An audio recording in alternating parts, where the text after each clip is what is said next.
Well, Sean, many congratulations. You had to grind that one out, didn't you? But grind it out you did. Yeah, definitely. Credit to them. And, I've said it for many years that sometimes the hardest fight is the one that you're meant to win. And people think, they haven't won a game and all them sort of stories and who they will win a game and then who they're going to beat and all that sort of stuff. Very pleased it wasn't us. The players made sure of that with a different kind of display since I've been at the club. But it's important. I think first half I thought we played very well. We used the ball well. I think we had 2 or 3 really big chances that we didn't capitalise on. And then second half was different. We find a goal, but we've had to dog it out and do the ugly hard yards, and that's a good compliment, by the way, to the team. I'm not suggesting you don't have to do that. It's very important, and I've commended them on that because sometimes you've just got to dig in and see it through, and that's what they did. Yeah, especially towards the end. We'll talk about your goal and the rest of the game in a moment, but towards the end, they've thrown on a 6'6" striker. There was a lot for you to contend with last 10 minutes, wasn't there? Yeah, and I thought the players did it really, really well. I mean, Matt's has done what he's had to do, but I don't remember him having to make too many big saves or moments, so I'm really pleased with the defensive side of the game and for him as well in his part, just being calm when he needs to be. But also the players in front of him, doing, as I said, not every game, you can't dominate every game. I actually thought we played better on Sunday and we didn't get a win tonight, especially second half. We've had to show a different side of ourselves. I'm really pleased with the players on that. And like I said, I commended them on it. And Murray Hutchinson was a good sign of that, not just the cross, which is a great cross and a great header by Igor, a very brave header as well. But also his work ethic for the team, that's, coming inside of the right back, making sure if they ran forwards, he was with them, and I'm really pleased for him.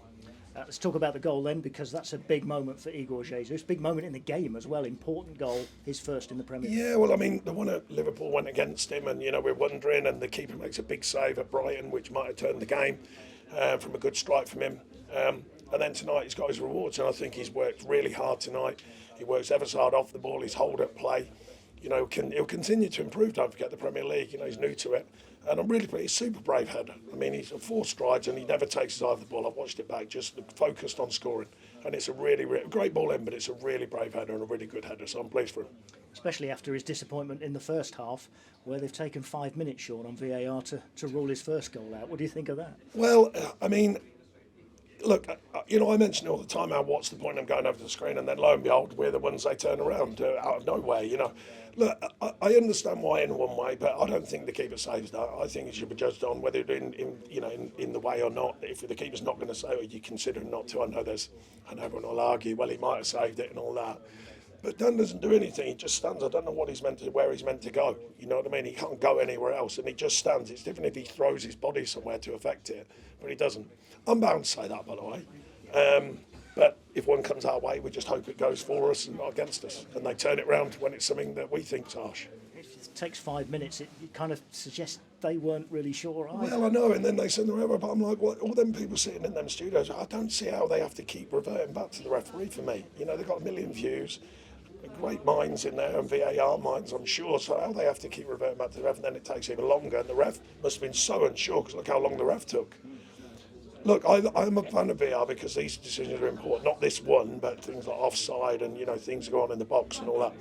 But that one for me, I think we are obviously disappointed it went against us because it might change the game. That now, fortunately, it didn't. We went on and scored a very good goal and saw the game through.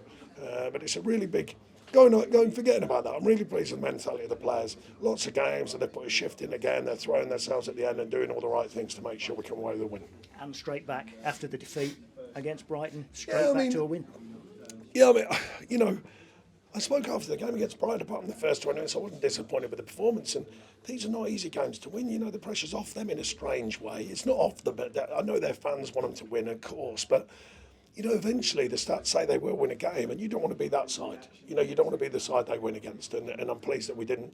No disrespect to Wolves by there, just for us, for Nottingham Forest Football Club to go again, return from that defeat just a few days ago, get back on the job and go and win. I'm really pleased with the mentality of the players, and it continues to grow. And the fans, of course, filled our side, fantastic.